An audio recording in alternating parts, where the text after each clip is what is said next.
gan ar sapņiem. Tas mēdz būt, notiek arī mūsdienās, bet, katrā ziņā sapņiem mums nevajadzētu aizrauties un nevajadzētu mēģināt tur viņus tulkot un satulkot kaut kādā veidā ar visādām palīgu literatūrām, dažādām lietām. Un daži cilvēki ir ļoti kāri uz sapņiem, tad skatās pilnīgi pēc alfabēta, pēc sapņa grāmatām, kas tad tur ir, un meklē katrai dienai bez maz, ko es esmu tur sasapņojis un mēģinu iztulkot. Mani sapņi, piemēram, ja par sapņiem es pieminu, tad tie ir diezgan, varētu teikt, nesakarīgi. Es tur nekādas sakarības nevaru atrast. Es domāju, ka lielākā daļa varētu būt par cilvēkiem tā. Šeit ir vēl veselais saprāts, ja loģiskā domāšana. Bez tā mēs pilnīgi nekādīgi nevaram cilvēki. Ja mēs tikai operējam ar kādām garīgām lietām, ar savu ticību, ar kaut ko ļoti skaļu deklarēdami, teikdami, pauzdami, tad kur ir mūsu saprāts? Ja tas mūsu saprāts nav klāt, tad diezgan plāni kādreiz izskatās, diezgan banāli, uzkrītoši. Piemēram, kā mēs krišneitus redzam, iet pa ielām, mēs tā kā cenšamies no viņiem vienmēr tālāk būt, bet viņi noteikti pauž, ko viņi pauž, es īsti nezinu, bet viņi noteikti pauž savu viedokli kādu, kas viņiem ir svarīgs. Bet mūsu mentalitātes cilvēkiem tas katrā ziņā pat nav pieņemams. Un kļūstot par kristiešiem, mēs netiekam aicināti atbest tātad savu saprātu. Salmos ir teikts, neesiet kā zirgi, kā mūļi, kam nav saprašanas, kam iemaukti un laužņi jāliek mutē, kad viņi negrib nākt pie tevis, Dievs. Un jaunās derības pierakstītāji bieži mūs mudina domāt un nekad neatrunā no prāta lietošanas.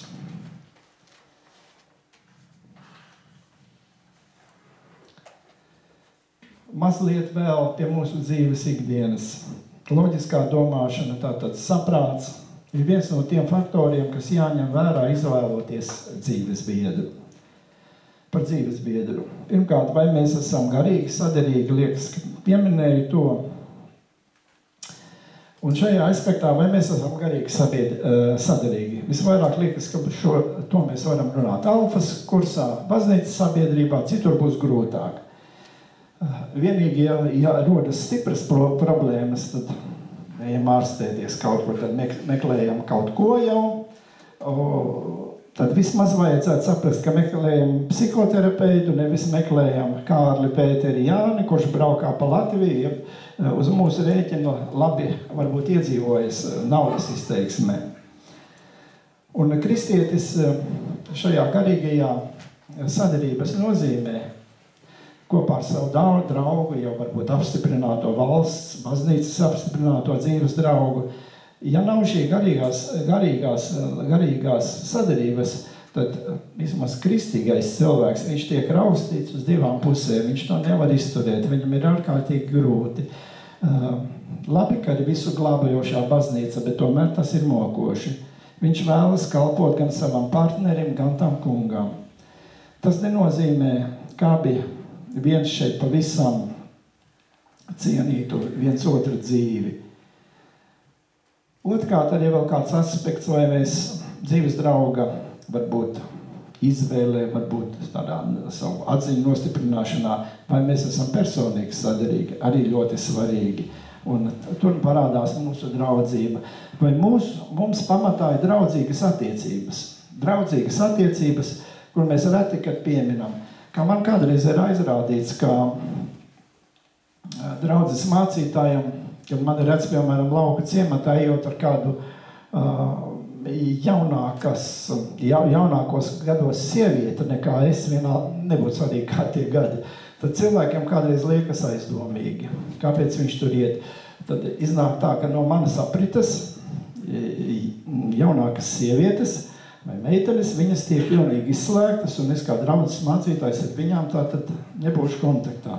Līdzīgi cits varētu teikt, no ko tu ar tiem veciem cilvēkiem, vai tev nav piemēroti, varbūt līdzīgi tādi, kādi tu pats esi, vai pat jaunāk varētu teikt. Un tad mums ir jāskatās šīs draudzības attiecības, kad mums ir, tās ir ļoti pamatīgas attiecības arī uz to pašu fizisko mīlestību. Bet tas nav mūsu kurs, tas ir noteikti un ļoti svarīgi izmantojama lieta, ka baznīca to sniedz. Un to jūs, mīļie cilvēki, varat tiešām saņemt mūsu baznīcās, mūsu draudzēs, pie priesteriem, arī pie tiem laulētajiem pāriem, kas ir šajās grupās iekļauti, kuri vada šīs nodarbības. Un tad tikai tas trešais, vai mēs esam fiziski saderīgi.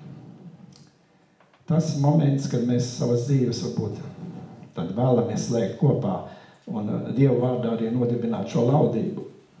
Loģiskā domāšana ir cilvēkiem vienmēr nepieciešama, meklējot tātad Dievu vadību katrā dzīves tādā svarīgā lietā vispirms, jā. Tāpat darba vietas, karjeras izvēlē, galvenais notikums ir tas, ka mums ir jāpaliek tajā darbā. Nu, ja mēs patreiz kaut kur strādājam, esam, mācamies, tad mums tur ir jāpaliek. Un tad tikai mūsu fantāzijas, mūsu domas tālākiem plāniem un lūgums Dievu vadību. Bet patreiz paliekam tur, lai nepaliktu it kā bez maizītes, bez iztikas.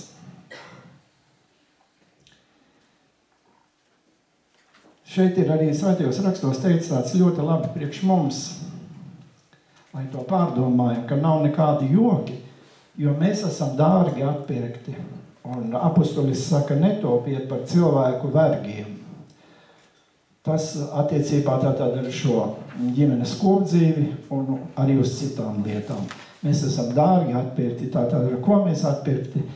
Liekas, ka mēs to labi saprotam, labi zinām, Kristus dārgajām asinīm, kas izlietas mūsu cilvēku dēļ, manis, tevis, citu ļaužu dēļ. Un tad vēl ir, ko mēs izmantojam svēto padoms, jeb kristiešu padoms, kā tas arī svētajos rakstos no tā izriet. Būtībā visas svētās pasaules padoms, ne tikai šo kristiešu padomus, bet lai ieklausamies arī, piemēram, svēto dzīves aprakstos. Baznīcas kanonos ir daudz minēti, ļoti daudzi svētie. Teiksim, vai tas tā būtu katoļu baznīca, piemēram, vai pareizticīgo baznīca. Mēs varam izlasīt un smelties ziņas īpaši par svētajiem. Un, protams, arī mieram tuvu to norāda. Un tur mēs ļoti labas pamācības varam ņemt savai dzīvei, no viņu dzīves. Un ja mēs arī kādā nodomā, kādā svētā nodomā dzīvojot, lūdzoties arī viņu palīdzēt savai dzīvei, tas noteikti piepildīsies. Un vēl ko gribēju pieminēt, kad izmantosim arī vecās derības grāmatas, piemēram, deuterokanoniskās grāmatas, kuras nav parastajā mazākajā Bībeles apkopojumā, bet ir papildus vēl, kā šajā jaunajā Bībeles tulkojumā, piemēram, viņš ir grūti dabūjams, bet šis grāmatu izdevums ir arī atsevišķs. Piemēram, tur ir Sīraha gudrības grāmata un Zalmana gudrības grāmata, kas tieši mūsu dzīvē varbūt daudz var dot un palīdzēt par padomiem. Un īstenā atziņa mīt tajā, kas uzklausa padomu. Kā prasīt padomu, ja mums ir jāpieņem lēmums? Tuvojamies noslēgumam par Dieva vadību šajā jautājumā. Un Salamana pamācība autoram bija tā kunga priekšā ir gudrības sākums. Tad bijība, nevis baidīties no Dieva, trebēt no viņa tikai, bet paļauties uz viņu un ieklausīties tādā mīlestības būtībā to, ko viņš saka. Viņš ir mīlestības Dievs. Un labākie padomdevēji parasti ir dievbīgi ļaudis, gudri pieredzējuši kristieši, kurus mēs cienām. Neteikšu varbūt, kur tie varētu būt mūsu dzīvē. Es domāju, ka mums katram labi saprotams, kur mēs griežamies. Tas varētu būt kāds garīgais tēvs, tas var būt priesteris, tas varbūt arī tā varētu būt garīga māte cilvēkam kādā nozīmē. Un šie cilvēki varbūt mums vairāk kādreiz var palīdzēt nekā, piemēram, mēs prasītu saviem vecākiem, kuri būtu nērti, varbūt kaut kādu iemeslu dēļ, varbūt tas nebūtu tā īsti mums paprātam, kā to darām, ka to prasām viņām. Un pat tad, ja mēs esam pieauguši. Ja cilvēki, kādreiz mēs griežamies pie tiem ļaudīm, kas kādreiz nav kristīgi ļaudis, bet ir labas dzīves, teiksim, tāds piemērs, mēs noteikti viņiem arī varam kaut ko pajautāt. Nu, piemēram, mums Latvijā tāds etalons ir Kaut kādā nozīmē, es domāju, tā ir Ingūna sudraba. Es domāju, ka labprāt mēs viņai kādu jautājumu, varbūt, ja tas būs kaut kā jēgpilni ar mūsu dzīvi, mēs arī viņai pajautātu par kādu lietu. Un tam līdzīgi. Ieņemot svarīgus lēmumus, prasīt vienmēr vairākiem cilvēkiem, varbūt vecākiem cilvēkiem, un tad mūsu dzīves palīdzēs sakārtoties. Es, piemēram, no savas dzīves atceros tos, ko man visvairāk teica kādi cilvēki, nedari to. Es tomēr izdarīju, tad arī tā bija apmēram, nedari to. Nevajadzēja darīt. Lūk, padomu cilvēkiem, atkal tāds otra galējība. Lūk, tiem cilvēkiem padomu, kurus mēs pazīstam un zināsim, ka viņi mūs atbalstīs. Tad iesim pie visiem, prasīsim, viņi noteikti atbalstīs, un tad mēs varam teikt, jā, viņi taču mūs atbalstīja, un vēl tad citiem deklarēt kaut ko priekšā. Un vēl tad pie šī paša, praktiski mēs tojamies noslēgumam, un tad vēl mazliet par zīmēm.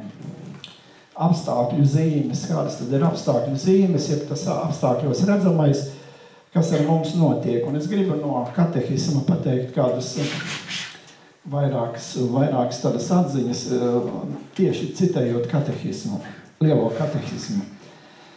Cilvēku pasaules zīmes, viņas dzīvē ieņem kādu vietu, un kā simboli ieņem tādu ievērojumu vietu, un tā kā cilvēks vienlaiks ir gan miesīga, gan garīga būtne, tad garīgās lietas viņš izsaka un uztver caur materiālām zīmēm un simboliem. Cilvēkam kā sabiedriskai būtnei nepieciešamas zīmes un simboli, lai ar valodu, žestiem un darbībām sazinātos ar līdzcilvēkiem. Tāpat tas notiek ar viņa attiecībām ar Dievu. Dievs runā ar cilvēku caur redzamo radību. Visu to tātad, kas mums apkārt, materiālā pasaule atklājas cilvēka saprātam, lai viņš saskatītu tajā sava radītāja pēdas. Gaisma, nakts, vējš, uguns, ūdens, zeme, koki, augļi runā par Dievu, norādot vienlaicīgi